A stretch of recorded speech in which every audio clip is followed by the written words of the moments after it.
All India बार examinations, ये exam किसको देना ज़रूरी है, किसको देना नहीं ज़रूरी है, कितनी बार होता है ये एग्जामिनेशन और कैसे होती है इसकी तैयारी, आज हम इस पॉडकास्ट में डिस्कस करने वाले हैं निशंक सर से। Hello sir. Hello sir. Sir, बहुत से बच्चों के बहुत सारे मैसेजेस आते हैं और उसमें बहुत सारे क्वेश्चन आ रहे हैं एआईबी के एग्जामिनेशन संबंधित। तो सबसे पहला क्वेश्चन जो आता है वो ये है कि कौन कौन लोग जो है ये एग्जामिनेशन दे सकते हैं और किन किन के लिए ये ज़रूरी है ये एग्जामिनेशन देना। सर अगर मैं AIB की बात करूं तो हर लॉ ग्रेजुएट जो लॉ ग्रेजुएट कर चुका है वो एग्ज़ाम दे सकता है। लेकिन 2024 में सुप्रीम कोर्ट का एक बहुत इंपॉर्टेंट जजमेंट आया जिसमें सुप्रीम कोर्ट ने बोला कि अगर आप अभी फाइनल ईयर में हैं, फाइनल सेमेस्टर में हैं अपने लॉ एग्ज़ाम के, तो भी आप ऑल इंडिया बार एग्ज़ाम दे सकते हैं, अपीयर कर सकते हैं और वहाँ से अपनी जर्नी शुरू कर सकते हैं। अब दूसरा सवाल यह आता है इसी में जो आपने पूछा कि क्या देना ज़रूरी है या फिर हर लॉ ग्रेजुएट ये पेपर दे सकता है। तो हर लॉ ग्रेजुएट जब लॉ ग्रेजुएट होता है तो उसकी अलग अलग मंशाएं होती हैं। जैसे कुछ को जाना होता है सिर्फ जुडिशरी फील्ड में, कुछ को प्रोफेसर बनना होता है, कुछ को एडवोकेट बनना होता है और कुछ को यहाँ पर और हायर एजुकेशन करनी होती है, किसी और फील्ड में जाना होता है, ह्यूमन राइट्स वगैरह में, आर्बिट्रेशन वगैरह में। तो सिंपल सा ये AIB का एग्ज़ाम जो है वो हर लॉ ग्रेजुएट के लिए बना है जिसको एडवोकेसी प्रैक्टिस करनी है।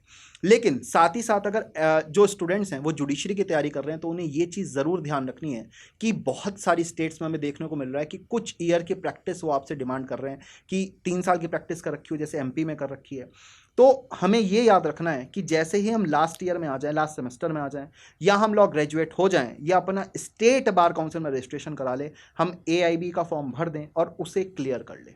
सर, तो ये जो स्टेट बार काउंसिल में रजिस्ट्रेशन कराना मैंडेटरी है या फिर इसमें मतलब कुछ और चेंजेस आए हैं, या AIB का डायरेक्ट एग्जामिनेशन दे सकते हैं लॉ ग्रेजुएट्स, या 2 साल का ही इनका एक्सपीरियंस चाहिए होता है? ये थोड़ा सा डिस्कस करिए। थोड़ा सा कन्फ्यूज़न होता है बच्चों को कि सर रजिस्ट्रेशन का क्या है, रजिस्ट्रेशन आपका स्टेट बार काउंसिल में मैंडेटरी अभी है या नहीं है?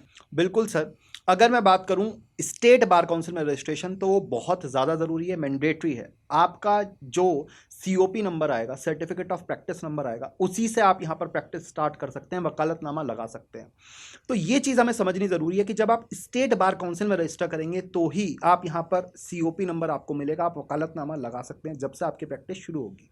तो अगर आप सोच रहे हैं कि सिर्फ मैंने AIB का पेपर निकाल लिया लॉ ग्रेजुएट होते हुए या लास्ट सेमेस्टर में होते हुए और मुझे अब स्टेट बार काउंसिल में रजिस्ट्रेशन की जरूरत नहीं है, तो ऐसा नहीं है। इट्स जस्ट कि आपने AIB का पेपर पहले निकाल लिया, फिर आप स्टेट बार काउंसिल में रजिस्टर करा लीजिए और वहाँ पर अभी प्रोसीजर डेवलप हो रहे हैं, कुछ एफिडेविट वगैरह, रिजल्ट वगैरह लगेंगे और यहाँ पर डायरेक्ट आपको रजिस्ट्रेशन के साथ कुछ ही समय में COP नंबर या सर्टिफिकेट ऑफ प्रैक्टिस जो है वो मिल जाएगा। ओके, तो सर इसमें अगर ये है कि AIB का एग्ज़ाम पहले भी दे सकते हैं फिर बाद में रजिस्ट्रेशन करा सकते हैं, या पहले रजिस्ट्रेशन हो गया है फिर आप AIB का एग्जामिनेशन दे सकते हैं, तो अटेम्प्ट्स कुछ काउंट होते हैं क्या AIB में? सर बिल्कुल, अगर अटेम्प्ट की मैं बात करूं तो काउंटिंग ऐसा नहीं है कि एक लिमिटेड नंबर ऑफ अटेम्प्ट्स हैं कि 3 दे सकते हैं, 4 दे सकते हैं, जैसे यूपी जुडिशरी में हमें देखने को मिलता है कि 4 अटेम्प्ट्स हैं। ऐसा इसके अंदर नहीं है, लेकिन जिस दिन आप रजिस्ट्रेशन करा लेते हैं उसके 2 साल के अंदर आपको AIB जो है वो क्लियर करना होता है। तो अगर मैं 2020 से पहले की बात करूं तो बच्चे को 4 अटेम्प्ट मिल जाते थे एक ही बार रजिस्ट्रेशन कराने में, क्योंकि साल में 2 बार पेपर होता था, लेकिन अब साल में 1 बार पेपर होता है। तो थोड़ा सा यहाँ पर डिफिकल्टी ये हो गई है कि आपको एक बार में ही पेपर निकाल लेना बेहतर है, वरना एक और चांस आपको मिल रहा है, वरना री रजिस्ट्रेशन आपको कराना पड़ेगा। उसमें सर थोड़ा सिरदर्द है, पैसा भी खर्च होगा, साथ ही साथ यहाँ पर आपकी प्रैक्टिस भी डिले होती जा रही है। ओके, तो सर इसमें बहुत सारे जो लॉ ग्रेजुएट्स होते हैं वो हिंदी में करते हैं, कुछ अपने लोकल लैंग्वेजेस को ज़्यादा प्रेफर करते हैं, कुछ इंग्लिश को प्रेफर करते हैं। तो सर ये जो पेपर है ये कितने लैंग्वेजेस में होता है, अलग अलग लैंग्वेजेस में होता है या कोई स्पेसिफिक लैंग्वेज में ही होता है? तो इसके बारे में भी बताइए ये सर। सर ऑल इंडिया बार एग्जाम हम नाम से समझ रहे हैं तो ऑल इंडिया का पेपर है। और इस एग्ज़ाम की मुझे खासियत ये लगती है, बहुत सारे एग्ज़ाम्स जो हैं अभी सुप्रीम कोर्ट में केसेस चल रहे हैं कि आप तमिल में भी कराइए, तेलुगु में भी कराइए, लेकिन ऑल इंडिया बार एग्ज़ाम की यही खासियत है कि जो हमारे कॉन्स्टिट्यूशन में 22 लैंग्वेज ऑफिशियल लैंग्वेजेस दे रखी हैं, उन 22 की 22 लैंग्वेज में यहाँ पर हमें पेपर देखने को मिलता है। तो आप कहीं से भी बिलोंग करते हैं, कोई भी लैंग्वेज अगर उन 22 में से आपको आती है, हिंदी, इंग्लिश, मराठी, बंगाली, आप उसमें पेपर दे सकते हैं। लैंग्वेज सेलेक्ट करने का ऑप्शन आपको मिलता है। अच्छा सर, एक क्वेश्चन और आया था कि बच्चे पूछ रहे थे कि सर जो एग्जामिनेशन है, अगर उसमें मैंने हिंदी सेलेक्ट किया हुआ है तो क्या मुझे पेपर हिंदी और इंग्लिश दोनों में मिलेगा, या मैंने किसी कोई भी आपकी ऑफिशियल लैंग्वेज सेलेक्ट की है अदर देन इंग्लिश जो है, तो उसमें इंग्लिश में भी पेपर मिलेगा या सिर्फ उसी ऑफिशियल लैंग्वेज में मिलेगा? सर अभी तक जो ट्रेंड रहा है, जो पास्ट ईयर पेपर्स का ट्रेंड रहा है, वो ये है कि अगर आप इंग्लिश सेलेक्ट करते हैं तो सिर्फ आपको इंग्लिश में पेपर मिलने वाला है। लेकिन वहीं पर अगर आप हिंदी सेलेक्ट करते हैं, मराठी सेलेक्ट करते हैं, बंगाली सेलेक्ट करते हैं, तो वहाँ पर इंग्लिश और उस लैंग्वेज में, जैसे हिंदी सेलेक्ट करी तो मैंने इंग्लिश और हिंदी में पेपर मिलने वाला है। और जो सब एग्ज़ाम में एक प्रोसीजर कहीं ना कहीं फॉलो होता है कि अगर डिस्क्रिपेंसी आती है ट्रांसलेशन में, मान लीजिए हिंदी में क्वेश्चन कुछ और बन गया, कोई और सेंस ट्रांसलेशन नहीं हो पाई, तो प्रिवेल जो करेगा वो इंग्लिश वाला करेगा। वो चीज़ यहाँ पर इसमें भी फॉलो होती है। तो इंग्लिश इसलिए ज़रूर दी जाती है हर लैंग्वेज के साथ, ताकि बच्चा इंग्लिश में भी पढ़ सके कि क्वेश्चन है क्या, अगर उसे ट्रांसलेशन वाली लैंग्वेज में क्वेश्चन का मतलब समझ में नहीं आ रहा है। ओके, तो मतलब ये है कि जो हिंदी बेल्ट वाले हैं तो उनको एग्जामिनेशन जो है वो हिंदी और इंग्लिश दोनों में मिलने वाला है, और अगर कोई दूसरे ऑफिशियल लैंग्वेज को ऑप्ट कर रहा है तो उनको उनकी ऑफिशियल लैंग्वेज में और इंग्लिश में मिलेगा, ये है। लेकिन अगर आप इंग्लिश सेलेक्ट करते हैं तो सिर्फ इंग्लिश में मिलेगा। Yes, yes. ये बात इंपॉर्टेंट है।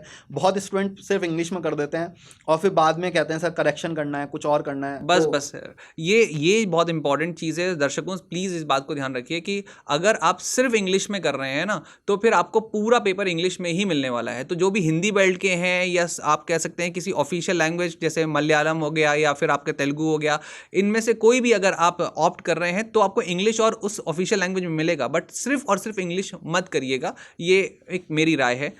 तो सर एक चीज़ और बहुत इंपॉर्टेंट मुझे पूछनी है आपसे कि सर तैयारी जो होती है इसमें सबसे पहले तो सिलेबस थोड़ा सा डिस्कस कर दीजिए सर, कि इसमें कौन कौन से सब्जेक्ट्स आते हैं, क्योंकि हम जब लॉ स्कूल में होते हैं तो हम इतने सारे लॉस पढ़ते हैं, पर उसमें से सारे के सारे आते हैं, या फिर एआईबी का अपना जो सिलेबस है उसमें क्या क्या चीज़ें दी गई हैं, या क्या क्या डिस्कस करना है, क्या क्या बताना चाहिए, आप थोड़ा दर्शकों को समझाएं। सर सिलेबस अगर मैं बात करूं तो जो बेसिक लॉ हम यहाँ पर एलएलबी में पढ़ते हैं सारे वही लॉ हैं, कोई स्पेशल लॉ नहीं है। लेकिन एक चीज़ हमें समझनी पड़ेगी, एआईबी का सिलेबस देखकर कहीं ना कहीं बच्चे जो हैं थोड़ा चकरा जाते हैं, क्योंकि सिलेबस सर बहुत वाइड है। क्योंकि एलएलबी में यहाँ पर अगर चाहे आपने 3 ईयर एलएलबी भी करी है तो आपने 6 सेमेस्टर दिए हैं, पर सेमेस्टर एटलीस्ट आपने यहाँ पर 5 पेपर दिए हैं। तो ये चीज़ हमें समझनी ज़रूरी है कि 6 सेमेस्टर में आप 5 पेपर दे रहे हैं, 30 सब्जेक्ट यहाँ पर एटलीस्ट आप कवर कर रहे हैं। और एआईबी में भी बहुत सारे सब्जेक्ट जो हैं वो कवर करे जाते हैं, कम सब्जेक्ट नहीं है। लेकिन जो अभी 2024 में अटैम्प्ट कर रहे हैं, 25 में अटैम्प्ट कर रहे हैं, उन्होंने एलएलबी करी है, 2021-22 में एडमिशन लिया होगा, उन्होंने यहाँ पर पढ़े हैं ओल्ड क्रिमिनल लॉज। जो एआईबी का नया सिलेबस आया है उसके अंदर न्यू क्रिमिनल लॉज भी हमें देखने को मिलते हैं। और वहीं पर कैच है सबसे ज़्यादा, अभी paper sir just syllabus change हुआ है, अभी हुआ नहीं है, तो पता नहीं चल रहा है कि कितने क्वेश्चन नए लॉज से आएंगे। अनुमान ये है कि नए लॉज से क्वेश्चन कंपेरेटिवली कम देखने को मिलेंगे शायद, लेकिन ज़्यादा भी आ सकते हैं। तो यहाँ पर पेपर डिफिकल्ट इसलिए हो जाता है क्योंकि जो मेजर लॉज हैं हमारे, तीनों नए क्रिमिनल लॉज, वो यहाँ पर लगभग हमें देखने को मिलते हैं 26 नंबर के। वो 26 नंबर अब रिस्क पर है। साथ ही साथ कॉन्स्टिट्यूशनल लॉ हमें 10 नंबर का देखने को मिलता है। एक चीज़ और बताइए कि न्यू लॉज, जो न्यू क्रिमिनल लॉज हैं, उसके साथ साथ ओल्ड भी आने वाले हैं, ये भी है, ओल्ड और न्यू दोनों आने वाले हैं। एग्जैक्टली यही सबसे ज़्यादा दिक्कत है कि सिलेबस बहुत ज़्यादा वाइड हो गया। क्योंकि पहले अगर मैं सीआरपीसी पढ़ता था, बड़ा सब्जेक्ट है, वो मुझे 10 नंबर भी देकर जाता था, दैट मेक्स सेंस। लेकिन अब हो सकता है वो 5 नंबर देकर जाए, हो सकता है वो 3 नंबर ही देकर जाए, क्योंकि यहाँ पर 7 नंबर से क्वेश्चन जो हैं वो बीएनएसएस से पूछ लिए गए हैं। ओके, तो सर इसमें जो सिलेबस है, आपने बोला कि मेजर लॉज जो हैं वो तो आ ही रहे हैं, क्रिमिनल लॉज, सीपीसी भी आता ही होगा, कॉन्स्टिट्यूशन इज़ मस्ट, पर इसके अलावा जो माइनर हैं इस पर भी बहुत दामोदार होता है कि बच्चे जो हैं इस पर फोकस करें, इस पर चर्चा करें, और क्योंकि बच्चे इनको छोड़ जाते हैं फिर बाद में दिक्कत आती है कि मेजर वाले भी आ नहीं रहे, मिल नहीं रहे, और उसके बाद माइनर पे इनको कमांड नहीं है। तो इसके लिए थोड़ा सा बताइए कि क्या करना चाहिए। बिल्कुल सर, जैसे आपने यहाँ पर बोला अभी कि मिल नहीं रहे, तो ये एक ओपन बुक पेपर है। अब ओपन बुक से स्टूडेंट समझ जाते हैं कितनी भी बुक्स ले जाना अलाउड है। ऐसा नहीं है सर, बुक्स भी यहाँ पर सिर्फ और सिर्फ बेरेक्ट ले जाना अलाउड है, जो विदाउट कमेंट्स, विदाउट नोट्स होने चाहिए। अब यहाँ पर आप बेरेक्ट लेकर गए हैं, लेकिन डायरेक्ट बेरेक्ट बेस्ड क्वेश्चन बहुत कम देखने को मिलते हैं। एआईबी 18 का पेपर जो है, हमें यहाँ पर सिर्फ 100 में से 22 क्वेश्चन ऐसे देखने को मिले जो डायरेक्ट सेक्शन बेस्ड क्वेश्चन थे, जो इजीली ढूंढे जा सकते हैं। लेकिन बाकी क्वेश्चन जो थे वो कहीं ना कहीं प्रायर नॉलेज बेस्ड थे। तो यहाँ पर सवाल ये आता है कि आपने एलएलबी में कितना लॉ पढ़ रखा है। अगर आपका लॉ वीक है तो यहाँ पर दिक्कत होगी। और जो वो माइनर लॉ मेजर लॉ का सर आप कन्फ्यूज़न बता रहे हैं ना, वो मैंने बहुत सारे स्टूडेंट्स देखे हैं कि सर सिर्फ मेजर लॉ के ही बेरक ले जाएंगे, मेजर लॉ से ही पास हो जाएंगे। लेकिन एक बात हमें समझनी है, एआईबी का थोड़ा थोड़ा ट्रेंड कुछ ऐसा आ रहा है कि जो हमारे मेजर लॉज हैं उनसे डिफ़िकल्ट क्वेश्चन पूछे जाते हैं, क्योंकि वो ऑलरेडी बहुत ज़्यादा यूज़ होने वाले हैं। अब मेजर लॉज में जैसे सीपीसी, सीआरपीसी, इनसे डिफ़िकल्ट क्वेश्चन पूछे जाएंगे। लेकिन वहीं अगर मैं बात करूं माइनर लॉज की, तो उनसे सरल क्वेश्चन पूछे जाते हैं, आसान क्वेश्चन पूछे जाते हैं कंपेरेटिवली। जैसे पीआईएल है, कंपेरेटिवली आसान क्वेश्चन पूछे जाएंगे। आर्बिट्रेशन आसान क्वेश्चन पूछे जाएंगे। कॉन्ट्रैक्ट एक्ट आसान क्वेश्चन पूछे जाएंगे। तो माइनर लॉज यहाँ पर की रोल प्ले करते हैं कि हर लॉ का बेसिक पता होना चाहिए एटलीस्ट। अगर आपको बेसिक भी नहीं पता है तो यहाँ पर आप बहुत ज़्यादा चांसेस हैं कि पेपर में फेल हो जाए। एक चीज़ और बहुत इंपॉर्टेंट मुझे क्वेश्चन आ रहा है और बच्चों भी पूछ रहे थे कि सर जब हम माइनर की बात करते हैं तो उसमें बहुत सारे माइनर्स हैं, तो क्या हमें कोई सिलेक्टिव माइनर्स को पहले फोकस करना चाहिए या फिर हम पहले मेजर कर लें और उसके बाद फिर माइनर पे जाएं, या पहले माइनर पे जाएं फिर हम लोग अटेम्प्ट कैसे करना चाहिए पेपर को, ये भी थोड़ा सा बताइए। बहुत सही सवाल है। इस मामले में अगर देखें तो स्टूडेंट्स बहुत कन्फ्यूज़न में रहते हैं। मेरा सिंपल रूल है कि जितना नंबर वो आपको दे रहा है उतने आवर्स आप यहाँ पर उसे डिवाइड कर लीजिए। मान लीजिए आपके पास 50 आवर्स है टोटल आज से पढ़ने के लिए, जितना आप पढ़ सकते हैं, या 100 आवर्स हैं। अब 100 आवर्स में आपको 100 नंबर का ही पेपर करना है। तो अगर मेरे पास 10 घंटे हैं तो मैं 10 नंबर का कॉन्स्टिट्यूशन आता है तो मैं 10 घंटे दूंगा कॉन्स्टिट्यूशन को। मेरा 10 नंबर का सीपीसी आता है, मैं 10 नंबर दूंगा सीपीसी को। लेकिन वहीं पर अगर इंटेलेक्चुअल प्रॉपर्टी राइट मेरा 2 नंबर का आ रहा है तो मैं 2 घंटे इंटेलेक्चुअल प्रॉपर्टी राइट को ज़रूर दूंगा, ताकि मेरा यहाँ पर एटलीस्ट अगर कोई बेसिक क्वेश्चन पूछ लिया जाए कि कॉपीराइट है या ट्रेडमार्क है तो मैं उसका जवाब दे सकूं। तो जितना नंबर जो सब्जेक्ट आपको दे रहा है उतने आवर्स जितने, अगर आपके पास 200 आवर्स हैं तो आप कॉन्स्टिट्यूशन को 20 घंटे दे दीजिए और आईपीआर को यहाँ पर 4 घंटे दे दीजिए। उस हिसाब से आपको डिवाइड करना है। और पेपर सॉल्व करने का थोड़ा सा यहाँ पर टेक्निक अलग हो जाएगी। वहाँ पर सिंपल सा 3 रीडिंग रूल मेरे हिसाब से एक बेस्ट रूल है जो फॉलो करा जा सकता है। और 3 रीडिंग रूल अगर जानना है तो इसी वीडियो के डिस्क्रिप्शन में आपको यहाँ पर लिंक मिल जाएगा जहाँ पर आप 3 रीडिंग रूल समझ सकते हैं। सर ये 3 रीडिंग रूल जो है ये आपके एआईबी के एग्जामिनेशन को कैसे पढ़ना है, मतलब जो पेपर जो आता है उसके लिए है, कैसे सॉल्व करा जाएगा, क्योंकि सबसे बड़ा भाई ये एक बहुत इंपॉर्टेंट रूल जो सर ने है बताया है, इसके लिए अलग से पूरा वीडियो भी उन्होंने बनाया था, तो उसका डिस्क्रिप्शन आपको इस पॉडकास्ट के डिस्क्रिप्शन में मिल जाएगा। आप लिंक ले लीजिएगा और ज़रूर से ज़रूर देख लीजिएगा कि भाई जो आपका 3 रीडिंग रूल जो है वो किस तरीके से आप उसको फॉलो कर सकते हैं। सर एक चीज़ जो दिमाग में आ रही है मेरे, वो ये है कि जब भी एआईबी के जो तैयारी करता है बच्चा, या फिर मान लीजिए कि वो अभी स्टार्ट कर रहा है प्रिपरेशन, तो उसे क्या क्या चीज़ दिमाग में रखनी चाहिए जब वो स्टार्ट कर रहा है प्रिपरेशन, और क्या क्या चीज़ें ध्यान रखनी चाहिए जब वो एकदम एंड पॉइंट पर है, लास्ट अगर उसका फेज चल रहा है, एआईबी का एग्जामिनेशन आने वाला है। क्योंकि ये एग्जामिनेशन जो है इसमें एक मिनिमम पासिंग मार्क्स तो होता है, बट क्या सिर्फ पासिंग मार्क्स पे फोकस करें? यही शायद गलती है जो बहुत सारे स्टूडेंट्स बार बार दोहराते हैं कि मिनिमम पासिंग मार्क्स जो हैं हमारे 100 में से 45 हैं, ओपन बुक पेपर है, कर ही लेंगे। अगर इतना आसान होता तो 52% बच्चे AIB 18 में फेल नहीं होते। 52%? एग्जैक्टली आधे से ज़्यादा बच्चे जो हैं इस एग्ज़ाम में फेल होते हैं ओपन बुक है जब भी। क्यों? क्योंकि सारे क्वेश्चन डायरेक्ट से नहीं आ रहे। फिर दूसरी बात, यहाँ पर 3 घंटे का पेपर है जिसे हम अगर मिनट्स में कन्वर्ट करें तो 180 मिनट्स बैठते हैं और 100 क्वेश्चन हमें उसमें करने हैं बुक्स में से ढूंढकर। फिर 180 मिनट हमें सुनने में लग रहा है, लेकिन वो 180 मिनट है नहीं, क्योंकि 20-30 मिनट जो हैं वो आपके एग्जामिनर इन्विजिलेटर जो हैं आपके अटेंडेंस मार्क करवाएंगे, पेपर खोलेंगे, सब चीज़ें लेंगे, तो वो वैसे भी ख़त्म हो जाते हैं। फिर यहाँ पर स्टूडेंट जो हैं वो 2-3 क्वेश्चन में ज़्यादा समय लगा देते हैं और फिर पैनिक मोड में चले जाते हैं। और वो पैनिक मोड ही जो है इसकी वजह से स्टूडेंट जो हैं सबसे ज़्यादा फेल होते हैं। और वहीं हमें ध्यान देना है कि वो पैनिक मोड से ओवरकम कैसे करना है। और साथ ही साथ आपका एक और सवाल था यहाँ पर कि यहाँ पर तैयारी कैसे करें। तो तैयारी के लिए मैं कहता हूँ जो भी AIB, आप AIB 20 दे रहे हैं तो 19 का पेपर लीजिए और उसे सॉल्व करिए। बिल्कुल एग्ज़ाम मोड में बैठना है आपको कि 3 घंटे मेरे पास सारे बेरक्ट हैं और मैं यहाँ पर सिर्फ पेपर दूंगा, फ़ोन में यूज़ नहीं करूँगा, कुछ और नहीं करूँगा। और देखिए क्या आप यहाँ पर पास हो पा रहे हैं। अगर आपके यहाँ पर 50 नंबर आ रहे हैं तो आपको तैयारी करने की ज़रूरत है। ओके 50 नंबर आ रहे हैं तो हमें तैयारी करने की ज़रूरत है कम से कम, क्योंकि वहाँ पे थोड़ा सा पैनिक मोड बढ़ ही जाता है। सर वो नहीं है। मैं हमेशा बोलता हूँ कि AIB में पासिंग मार्क्स जो हैं वो 55 हैं, 45 नहीं है। अब ऑफिशियली 45 हैं, आई अग्री, लेकिन AIB जितने भी पेपर हुए हैं आप यहाँ पर इतिहास उठाकर देख लीजिए वहां पर आपको देखने को मिल जाएगा कि AIB bar council of India जो है हर साल लगभग 6-7 क्वेश्चन जो है वो डिलीट करती है। तो आपने क्वेश्चन सही करा है, आपके 50 नंबर आए AIB 18 में, आई अग्री, लेकिन वो 10 क्वेश्चन या 9 क्वेश्चन डिलीट कर गए थे AIB 18 में, वो आपके सही होते हुए भी गलत हो गए क्योंकि वो क्वेश्चन डिलीट कर दिए गए, उसके नंबर नहीं जोड़े गए हैं। तो अब आपके 91 में से आपको 45 मार्क्स लाने हैं, 100 में से नहीं लाने, क्योंकि 9 क्वेश्चन तो जीरो हैं ही हैं, चाहे आपने सही मार्क करा हो चाहे गलत मार्क करा हो। ओके, तो सर ये दर्शकों के लिए बहुत इंपॉर्टेंट है कि अगर आप ये सोच के जा रहे हैं कि ऑफिशियल जो कट ऑफ है वो 45 है, तो इसको बिल्कुल दिमाग में मत रखिए, क्योंकि आप ये समझिए कि ऑल इंडिया बार एग्जामिनेशन जब होता है तो उसमें एक ट्रेंड ये भी बनता चला आ रहा है कि हर बार वो कुछ ना कुछ क्वेश्चंस डिलीट करते हैं, और वो बदकिस्मती कहीं आपके साथ ना हो, तो इसके लिए टारगेट जो है आपका बड़ा होना चाहिए। सर कितने क्वेश्चन अटेम्प्ट करने चाहिए, क्या इसमें निगेटिव मार्किंग है? सर अटेम्प्ट 100 में से 100 करने चाहिए। निगेटिव मार्किंग नहीं है इसका नेगेटिव मतलब? मार्किंग नहीं है, बिल्कुल नेगेटिव कोई मार्क आपका नहीं कटने वाला। बहुत सारे स्टूडेंट पर 65 मार्क टिक कर आते हैं कि सर जो मुझे लगता था मैंने वही करा। क्यों करना है ऐसा? जब नेगेटिव मार्किंग है नहीं तो आपको यहाँ पर कोई भी नुकसान नहीं है। 100 के 100 क्वेश्चन आपने 65 करे सॉल्व, 35 आपको समझ ही नहीं आ रहा है कि मैं क्या मार्क करूँ, आप सब में A मार्क कर दीजिए, सब में C मार्क कर दीजिए, D मार्क, जो मन करे वो मार्क कर दीजिए, 3-4 नंबर वहाँ से भी मिल ही जाएंगे। 35 क्वेश्चन में से लगभग बहुत ही किस्मत खराब है आपकी तो 6 क्वेश्चन तो होंगे जो सही होंगे। अगर एक ही ऑप्शन मार्क कर रहे हैं तो 6 नंबर तो एटलीस्ट वहाँ से आप लेकर आ ही रहे हैं, और बाकी जो 65 अगर आपने अच्छे से करे हैं तो आपके 60 नंबर वहाँ से भी हो रहे हैं।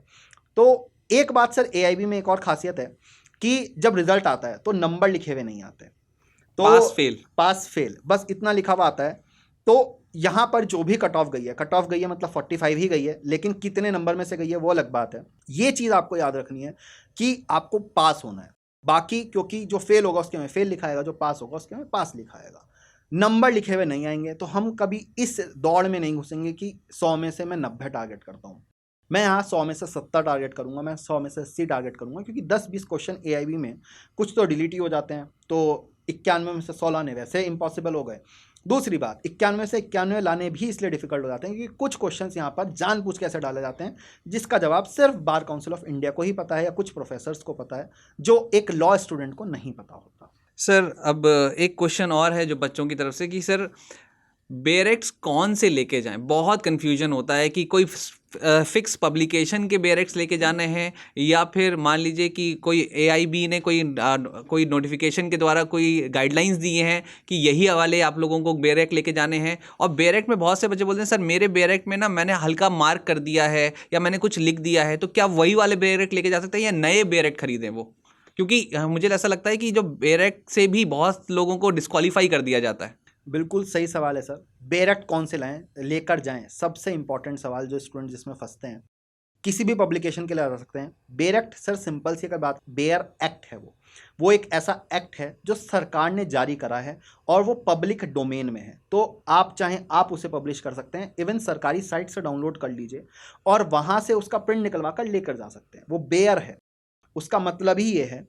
दूसरी बात, यहाँ पर उस बेरेक्ट में जो आपने किसी पब्लिकेशन से खरीदा है, मैं किसी पब्लिकेशन का नाम नहीं लेना चाहता सर, क्योंकि सारी ही पब्लिकेशन अच्छी हैं और सारी पब्लिकेशन बेकार है। किसी में भी हो सकता है मिसप्रिंट हो जाए तो वो पब्लिकेशन बेकार नहीं हो जाती इस वजह से, और कोई फॉर्मेटिंग अच्छी करता है तो वो थोड़ा सा अच्छा हो जाता है बस, और कोई ज़्यादा फर्क नहीं होता क्योंकि कंटेंट सबका सेम रहने वाला है। लेकिन ये चीज़ याद रखनी है कि वो आपके कवर पर लिखा हो विदाउट कमेंट्स, विदाउट नोट्स, वो बहुत ज़्यादा इंपॉर्टेंट है। अंदर खोल कर देख लीजिए, सेक्शन के नीचे कोई कमेंट तो नहीं है, कोई नोट्स तो नहीं है। अगर वो चीज़ है तो आपको सेंटर पर हो सकता है अंदर लेकर जाने ना दिया जाए और फिर बिना बुक के, बिना बेरेक्ट के आपको यहाँ पर पेपर देना पड़े, और उसमें बहुत ज़्यादा चांसेस हो जाते हैं कि आप शायद पास ना हो पाए। पहली बात तो ये।